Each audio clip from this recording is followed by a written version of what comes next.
Hey everyone, and welcome to another episode of Stitching Tales. I am Johanna Lundström, the author of several sewing books, including Master the Cover Stitch Machine and Fit for Knits, and I also have my own sewing pattern line under the name The Last Stitch. My name is Malena Hjerpe, and I work as a freelance pattern maker, and I also have my own PDF patterns under the name Hazelhen Patterns. And in today's episode, we are recording in early December, which means holiday season, right, Malena? Yeah. A good time to bring some joy into everyone's life in the forms of gift and other gracious things to do for each other. So we thought it would be fun, right, to do a little bit of a gift guide in this episode. Yeah, and we just had a bit of a check with each other. It's like, we are talking about gifts for us. I mean, our like sewies, other sewies. It's not making gifts for others now. No. We talk what do we want. Exactly. So this could, of course, if you have a friend that is a fan of sewing, these are perfectly ideas in all price ranges. Or if you want to put these items on your own personal wish list, right? I think that's a good idea too, because we all always need a few more sewing things, I think, right? Oh yeah, definitely. All right then, Malena, should we just hit to it, because we realized we have so many things. Actually, before we started recording, we realized want a lot of things. Yeah, we want a lot of things too, and we have a lot of things that we like that we also would love for you to have as well and to give to other people. So maybe, Malena, I am curious, what is your first item on this holiday gift list? Well, my first item is scissors. Even though if you already have a fabric scissors, I mean, how often do you lose it? And you have to search for it. So having two is actually not a bad idea. And I mean, there are different kind of scissors that you need or won't need. The fabric scissors, the paper scissors, and maybe a sharpener for the scissors. Do you say that, sharpeners? Yeah, I think so. And then you have like those small, like you snip off the threads, those kind of zippers that you can, have around your neck. And if you have, some people have, it's difficult to actually cut in thicker fabrics. There are specialized scissors for those that are a little more helping. So there are like lots of different scissors that you want. Or if you want to give a gift card to, if you have some specialty scissors that don't have sharpeners, there are a lot of stores that sharpen scissors as well, which could be really great to get those kind of gift cards, so you can actually get your own scissors sharpened. And then we have the rotary cutters, and if you already have rotary cutters, you need new knives or rollers. What do you say? The knife, the blades, I think. Yeah, I mean, I'm sure it's blades. Probably pretty dull at the moment. So, I mean, you always gonna need those kind of things. So those are a really safe bet. Like, eventually, those are gonna be needed. So you can't go wrong with that. So, scissors. Whatever kind of scissors you want or need.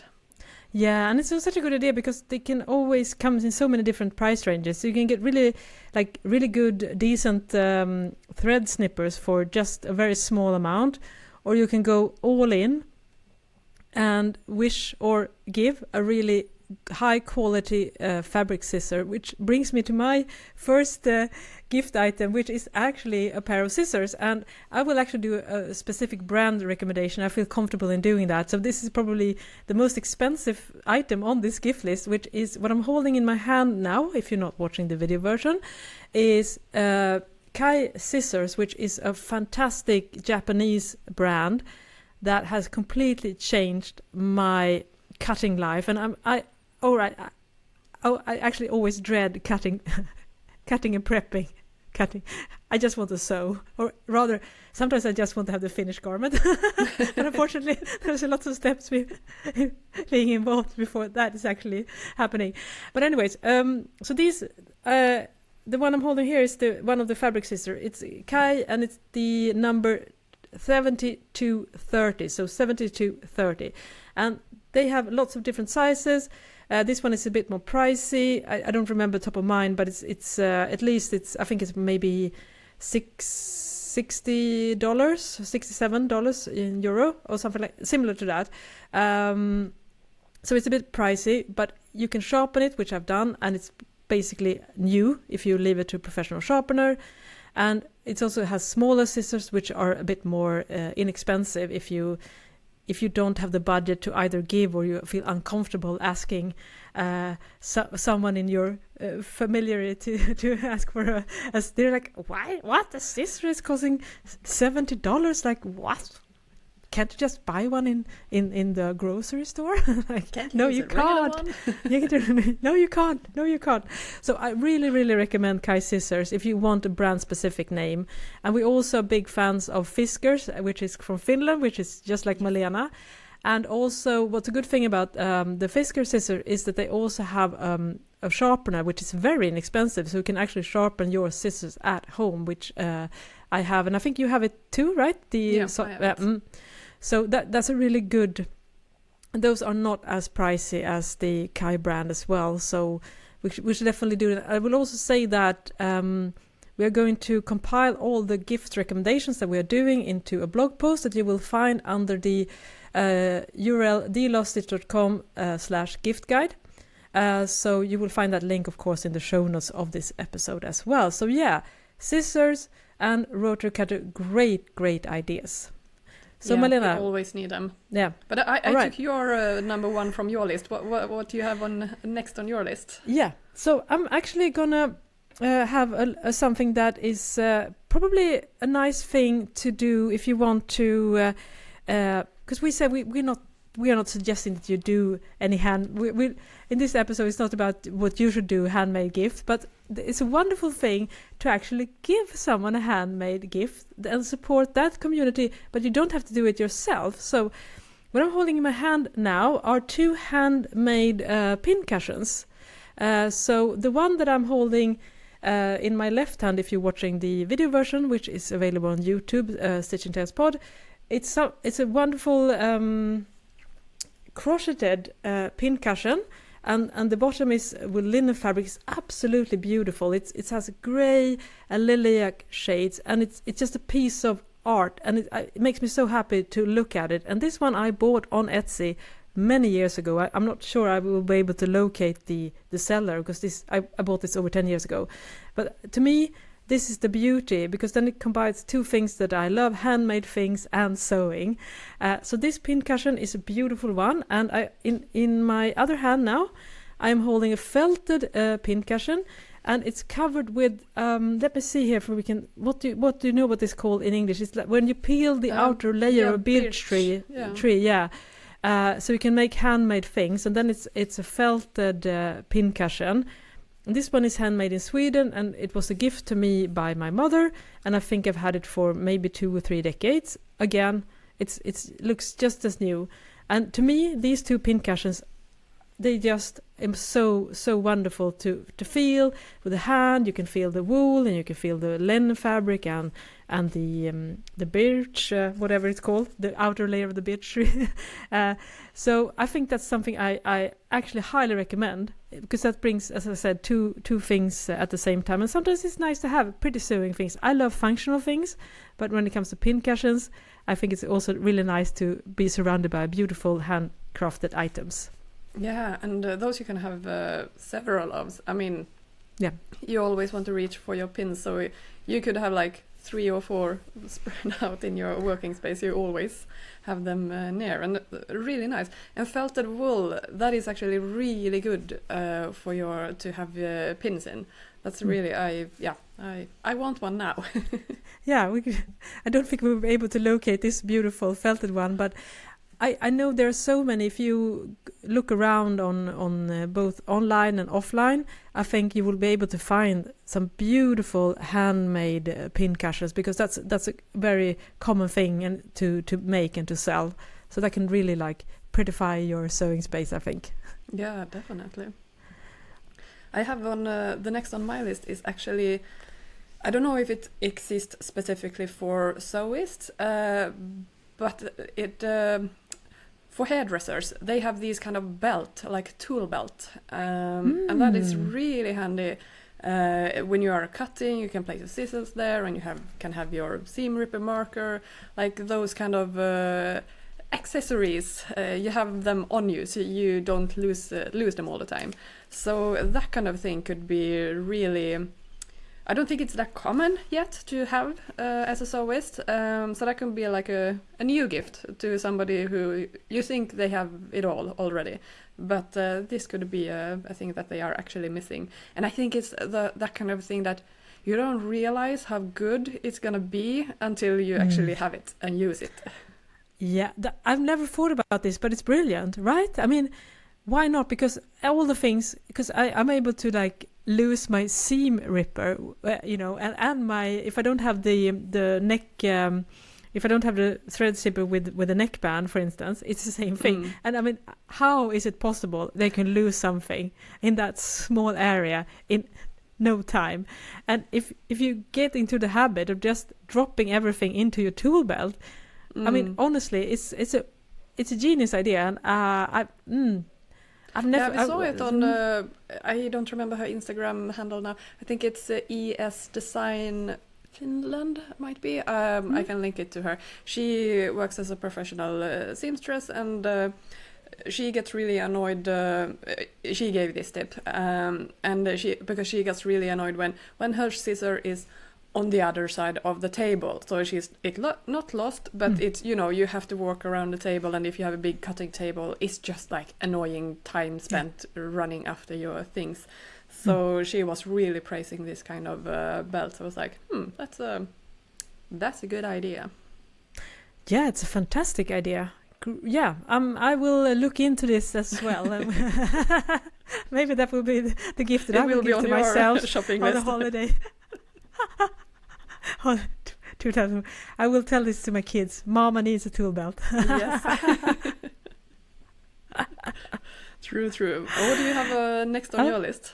Yes, I on my list now I have the item in my how shall I say it, in my sewing space that I use, that I get the most questions, comments, and DMs, emails, everything, and it's a bit more expensive. So what I'm holding up now is my trusted magnifying lamp, which if you ever been to the dentist and you have seen this kind of lamp, which they are using in order to see your teeth properly. So it's basically a lamp that also has a magnifying function, and I'm holding it up now if you're watching the video version, and this is so brilliant because actually, I mean, especially for someone who's getting a bit older, my eyesight has completely is in the basement or even further down. It's a mess. I can't see anything anymore for close-up sewing. So with the help of using this magnifying lamp, I both get great light over my sewing machine, but primarily I get everything magnified. So for instance, when I'm doing top stitching and any type of detail sewing where you have to be really precise, I rely on this lamp 100%. And the one that I have now is no longer available, but any type of magnifying lamp, and you can buy these pretty much anywhere. You can search for magnifying lamp or LED magnifying lamp. A brand name that has gotten great reviews is something called Brightech, which I will of course link to in this gift guide as well.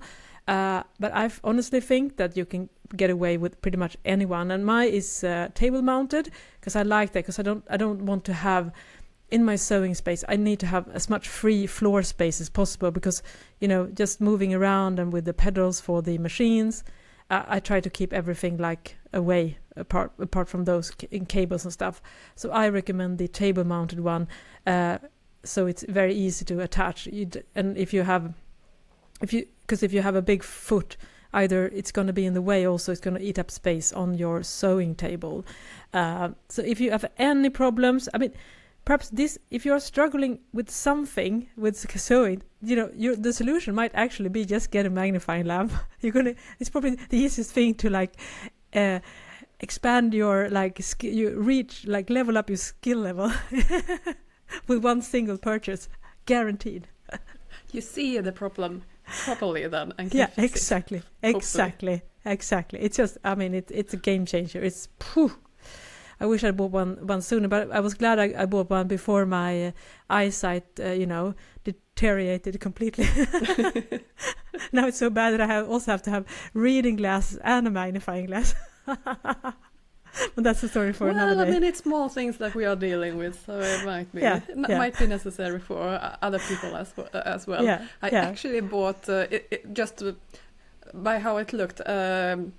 A side note: I actually have bought a Black Friday sale. I bought a desk lamp.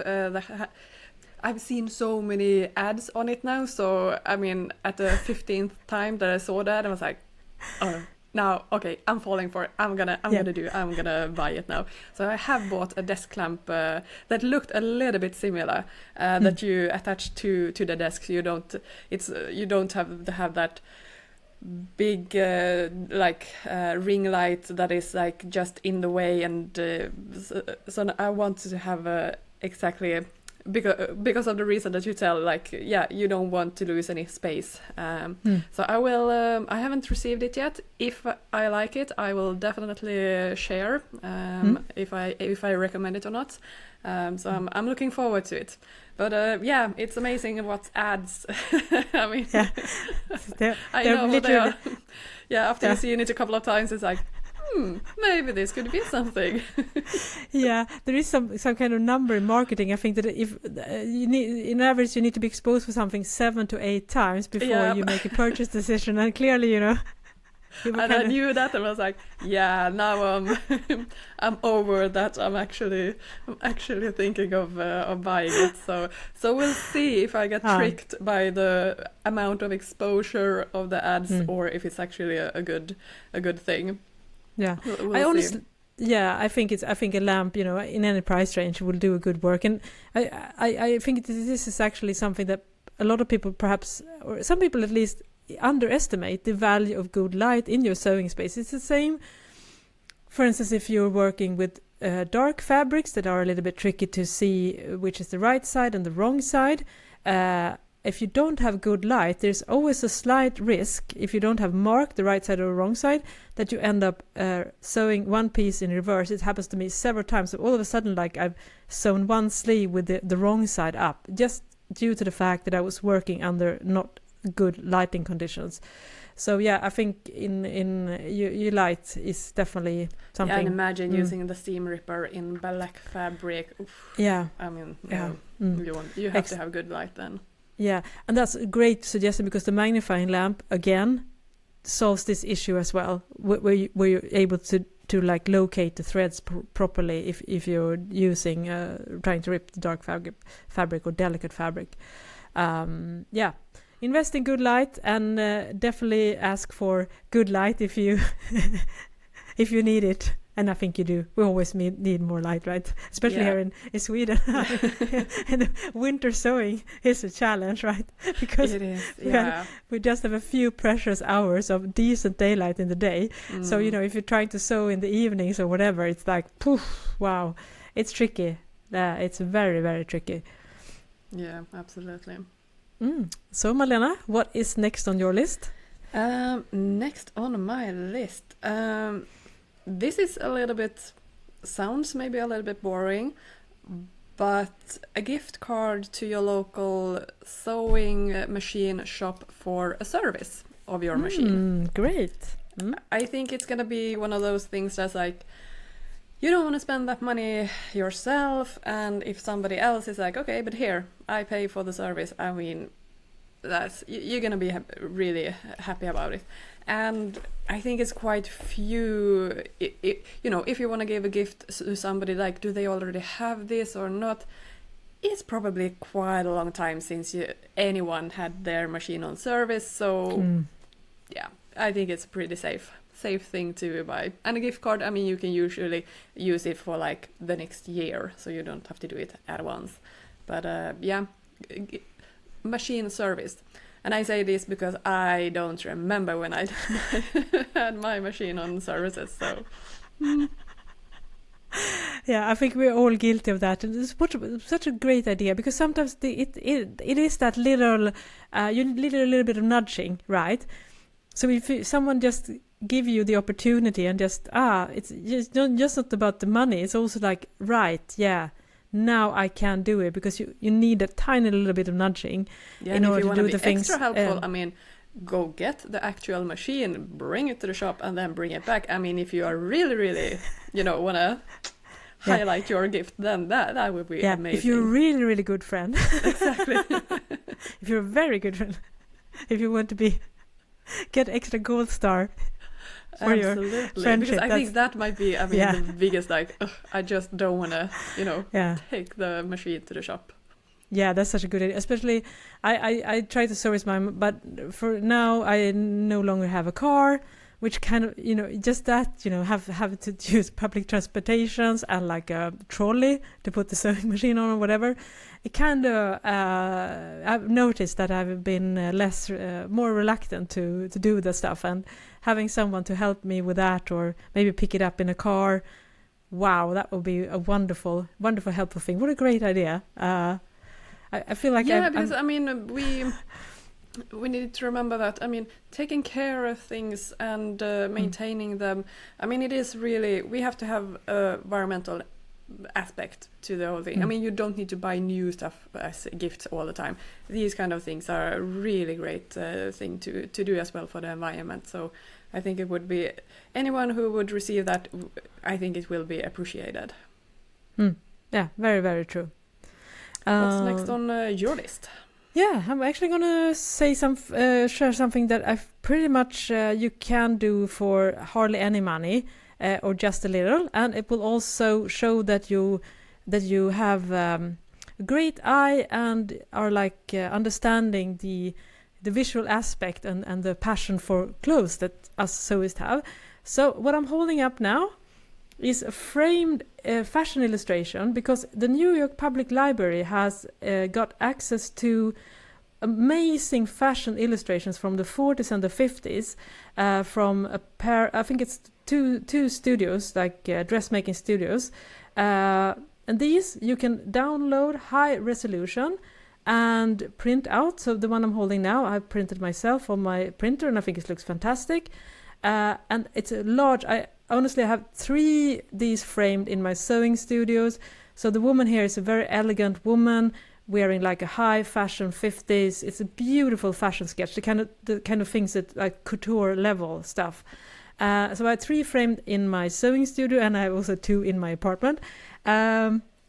So this basically cost literally nothing. So you just need to, I will of course link to this as well in the gift guide, but you just head over to the New York Public Library picture collection, and then you filter on, I think it's fashion drawings, and then you get this huge amount of, it's hard to pick which one you're going to print in all colorways. So you can also think like, maybe what's the color or the style that your friend likes, or if you want to give this to yourself, it's also very inexpensive.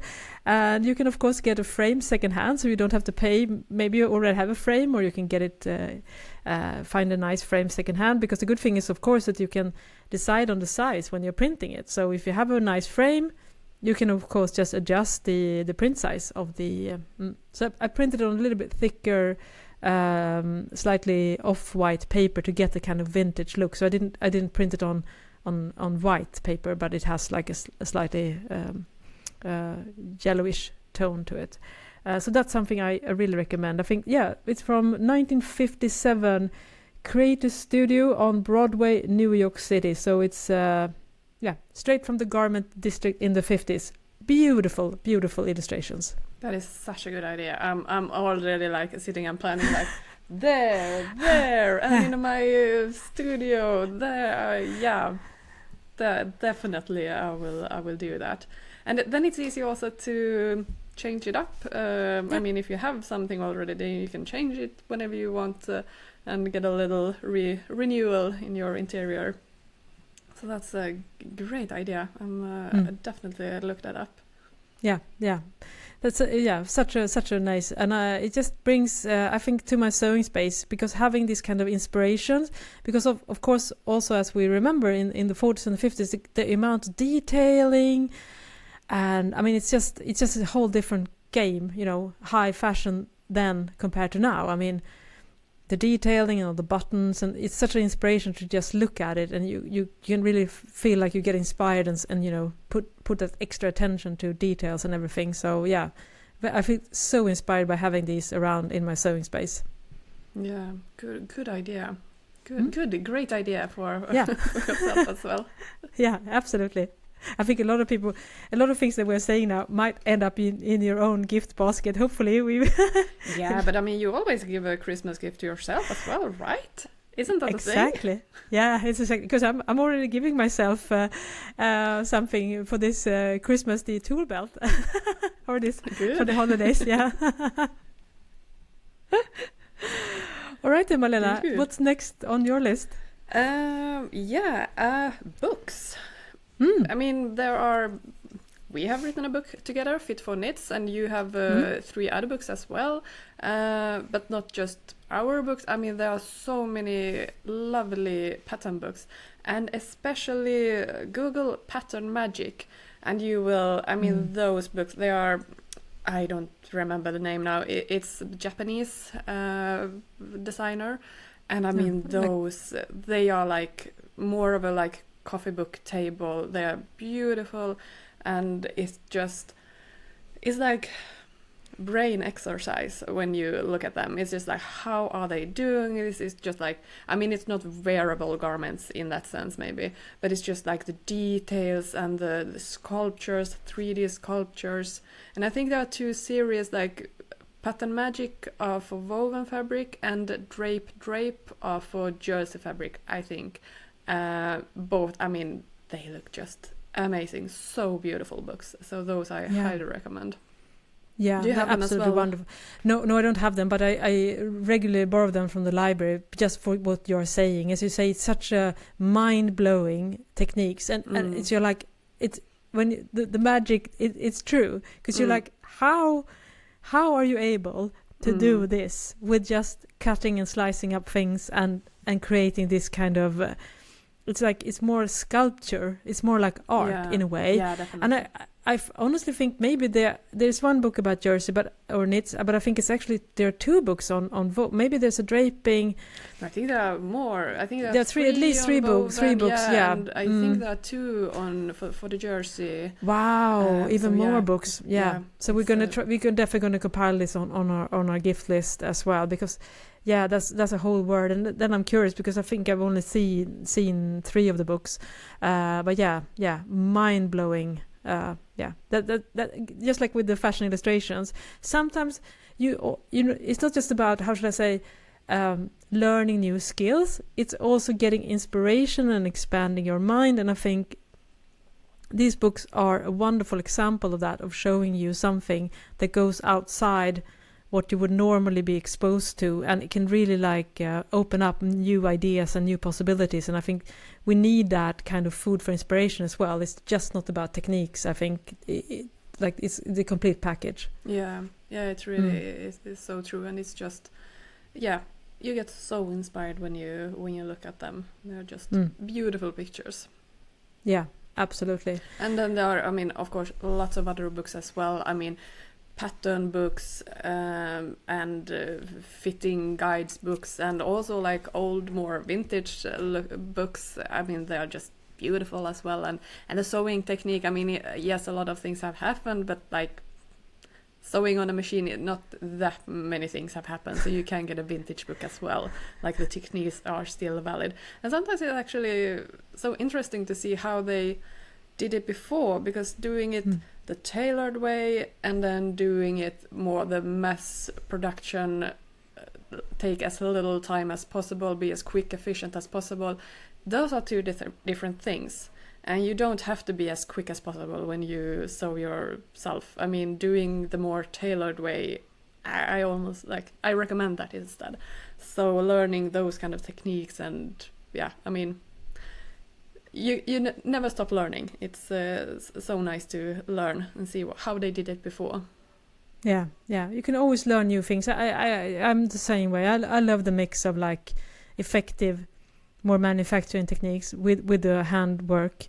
And I think when these 2 worlds meet, it's such a fascinating thing. And I guess we're basically the same person because we didn't really pre-talk. So I'm actually I actually have books now as well on my list. Great minds think alike, what can I say?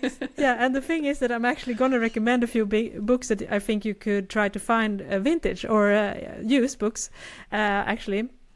And the first one, which I've referenced many times, I think, on this podcast as well, because I think we all need one of those like massive sewing books that really goes into detail about every single thing you might encounter when you are sewing. So while it's great to have specific books, such as the books that we have done, Fit for Knits and Sewing Jeans and Master the Cover Stitch Machine, those are a great companion to that kind of foundation knowledge.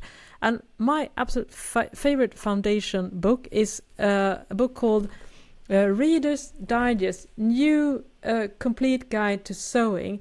And this is available in several editions, but my favorite is actually one of the older ones. And let's see here, it's almost 400 pages, and everything is, which is the kind of thing that I also strive to do in my books and my sewing pattern. Every single step is very detailed, using technical illustrations. So it's pretty much impossible to not understand. And sometimes sewing books can be a little bit confusing, and I understand that because I write sewing instructions myself. It's not always easy, but because this is like a team of editors and expert, and everything is just you can really see that I've gone over everything several times, and also because the book has come in so many different editions, I think that all the kinks and the tweaks are like it's an evolved project. It's not the first time project, and you can find this book used, which I've bought on Amazon, and I'm sure many other stores as well. So even if you're not living in an English-speaking country where this book may be more readily available, I definitely think you will be able to get this one as well. I should also say that the one I'm holding in my hand now is from 2002, so it's actually 22 years old, but you wouldn't tell because it's everything, as Malena says, highly updated. The only thing lacking is, I think, is more solid instruction for sewing with knits, but as we know, this has been like an underserved area in many sewing books. But you can of course get our book Fit for Knits, as Malena mentioned earlier, because that has lots of really up-to-date modern techniques for sewing with knits. So if you want to learn more about that particular topic, I can definitely say you will find our book very, very useful. Yeah, it's funny how you always talk about woven, but like so many books on woven, but knitted fabrics, it's a hole in the market there, a gap in the market. Yeah, definitely. And one of my dream projects is to do like a Reader's Digest for just sewing with knits, but it will take a while. Another book which is also out of print, but you can find used, is called Sewing Secrets from the Fashion Industry, Proven Methods to Help You Sew Like a Pro, edited by Susan Huxley. And this again you will find on Amazon used. And this book, it's actually made by people that work in the garment industry, so sample sewers and everything like that. So here you will get all the things that you and I, Malena, talk a little bit more about. You know, it's sometimes the instructions for home sewers compared to a professional garment sew is quite different. And if you're really curious about the kind of method that are more used in the garment industry, this is a book I highly recommend. It's not perfect because sometimes the photos and the illustrations could be a little bit more clear. So when I first got the book, I was kind of a little bit disappointed because I felt they could have done a better job with that.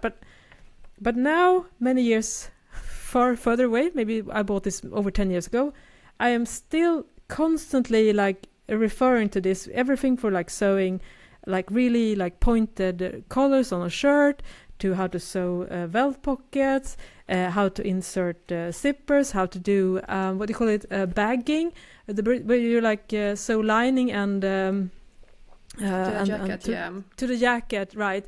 without having to do any hand stitching, basically, or just by a small opening. It's similar to the burrito method when you're sewing a shirt collar with a stand. All these kind of techniques they show in this book, and they also talk like more about seam allowance and stuff like that, which we talk a lot about too. That some you don't have to go so crazy about the wide seam allowance that a lot of like home sewing patterns have. So I find if you're really more in the nerdy, which we are, I think you will really enjoy this book as well. I hope that it's still easy to find. I did see that it has become a little bit more rarer, so the prices has gone up a little bit since I bought my book. But yeah, Sewing Secrets from the Fashion Industry, highly recommend. That is definitely going on my wish list. I mean, I want it. That looked amazing. We should write another update book about this as well. There's so many book ideas. We have so much going on. But yeah, I think this is a complete gap in the market. Up-to-date techniques with just a bit more better like illustrations and instructions that are a little bit more modern. It will be a dream project. And my final book is a Japanese book that I actually bought in New York. It's called Learn Skills to Sew Like a Professional, Practical Tailoring Method and Techniques. Again, this is also a book similar to the Sewing Secrets from the Fashion Industry. It just has a very good step-by-step techniques or more professional finishes. So you will learn more of the skills that are used in the garment industry. For instance, how to sew like placket and collar stands and piping, concealed zippers. And what I really like about this book is just very clear, like what the Japanese do. I think they do really good visual illustrations, very much step by step. So it's photos with text printed over, and I find it really nice to follow. Again, it's not a pretty book, but it's a very straightforward book. So if you want to give your friend something that looks at you really know what you're doing, like this is like a more of the like niche book topic, then I definitely Learn Skills to Sew Like a Professional. That's my final book recommendation. Cool, because you can do it one way, and in the PDF sewing patterns you usually give one instruction on how to do it in a certain way, but there are often different ways you can do it, and so it's really so interesting to learn different ways, different techniques, and just see how you can assemble a garment in different ways. So it's I want that one as well. I too. I feel like I want the pattern magic books as well. Now that you're talking about, because they have I was looking into buying them many years ago, and then I kind of forgot about it. And sometimes I borrow them from the library because we have it accessible here where I live. But now I'm like, oh God, I would love to have one of those coffee tables books in my sewing studio, just like lie in the sofa and browse through and feel like my mind is getting expanded. Because that's a cool thing about sewing, as you say, Malena. Even though we have methods and there are methods accessible, I think just the experience of learning a new techniques and trying that out, I think that's what makes us grow as people, that and a great thing about sewing, that we're always able to expand our sewing skills and widen on our horizons and try new stuff. So that's why it's such a great hobby, because it always keeps on giving. There's no ending to all the things that we can absorb and learn and develop. I think that's why I love sewing so much. Yeah, and I think it's really good to see it from different angles, so you really understand not just this is how you do it, but like why do you do it in that certain way? Because if you understand the why are you doing it, like why is it needed like this or that, then you also know, well, when can I skip it, when can I tweak it, when can I do something else, because I understand the reason why, so now I can elaborate and do something else with it. But you have to understand why, that to know when it's possible and when it's not possible.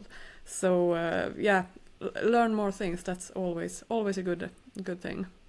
Do we have any more things on your list?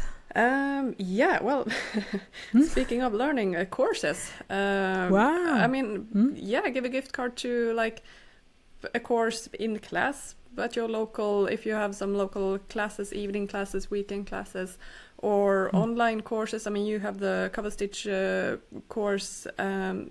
Those are always a great thing to give and to participate in. So yeah, courses. Yeah, great learning. And I definitely see we talked a little bit before, speaking of gift cards, because we have some. I will make sure that I will set up also, if you want my cover stitch course, which is the course about how to troubleshoot and fix pretty much all cover stitch issues. So it's a very specific course that focuses on like leveling up your skills and fixing common cover stitch problems. And I would definitely see, and I think I will be able to set up a gift card for that as well, if that's something you would either wish or want to give to someone else. And we also talked, Malena, about the possibility of offering gift cards for our patterns and of course the sewing books as well, that I have the ebooks version. So Malena, your store is on Etsy, right? So you can't do a gift card just for your shop. Is that correct? So no, yeah, unfortunately. I mean, you can buy gift cards in general on Etsy, but not to a specific shop. But I mean, to get a gift card on Etsy, that's great, because you have so much to choose from then. So if you are not sure of fabric shop or whatever, a gift card is always, I mean, that's always going to be appreciated. Yeah, that's very true. And I know a lot of other online sewing business also have gift cards in their shop, so you should definitely check that out. And I will make certain that I will also, I don't have it now, but I will make sure that once this podcast episode is out, that you will also be able to get a gift card in my shop dealofstitch.com, where I sell my ebooks and my sewing patterns as well. So you have that opportunity just to make it easy for you. So yeah, that's a great idea, because sometimes it is a little bit difficult. I think we're giving you all your listeners lots of suggestions, but maybe there is something else that you want to either give or receive. And then gift card, as you say, Malena, you have so many different options. I mean, if you get a gift card on Etsy, maybe they can buy one of your wonderful sewing patterns and perhaps a handmade pincushion, for instance, and just get that nice package of everything. So that's a good idea to get a gift card on Etsy as well, and give someone something handmade or something that can do themselves. Yeah, and if you want to get some ideas of what to buy to your friend, just ask them, so what's your next project? I mean, that's then you maybe get a little bit of hints or tips to what do they actually need for the next project. Great idea.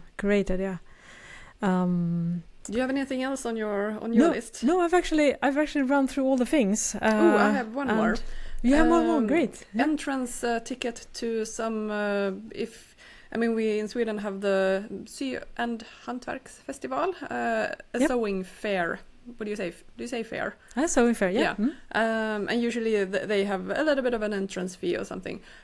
So buy the entrance fee for them, buy a ticket to that. And I think that will always be handy when you...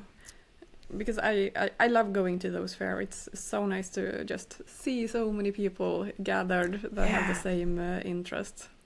Yeah, it's such a wonderful vibe, and you discover so many small companies, and you chat about things, and it's so much. Everyone is it's such a great vibe in these places, and you can of course bring the gift of yourself by buying your ticket yourself as well. So your friend will have a friend.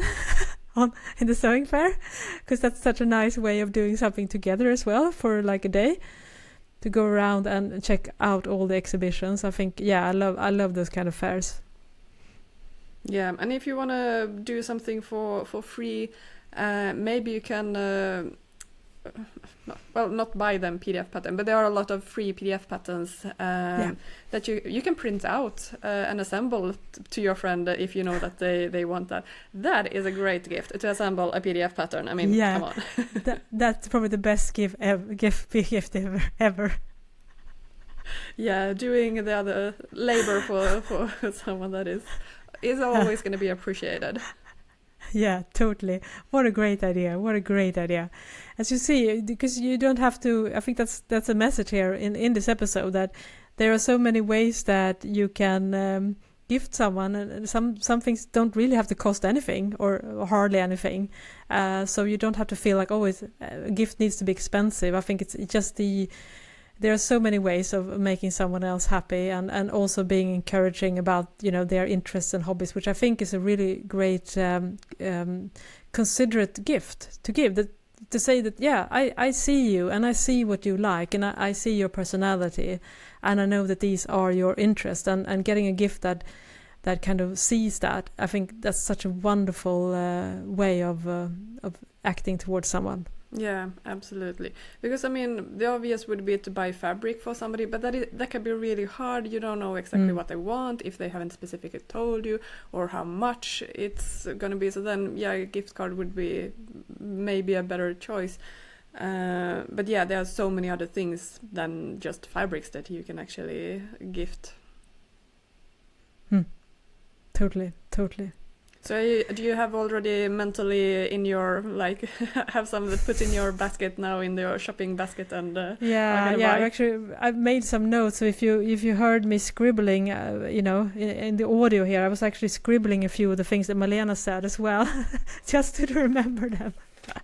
but don't worry, everything will be available on the blog post, theloststitch.com/gift guide, that will be up when you're listening to this episode. So if you don't worry if you haven't been able to write everything down that we've said, we will make that easy for you. The link will be in the description section of this episode. Perfect. Yeah. I think you definitely will be safe with these recommendations. I think your friend or yourself will be very, very happy receiving some of these gifts. Absolutely.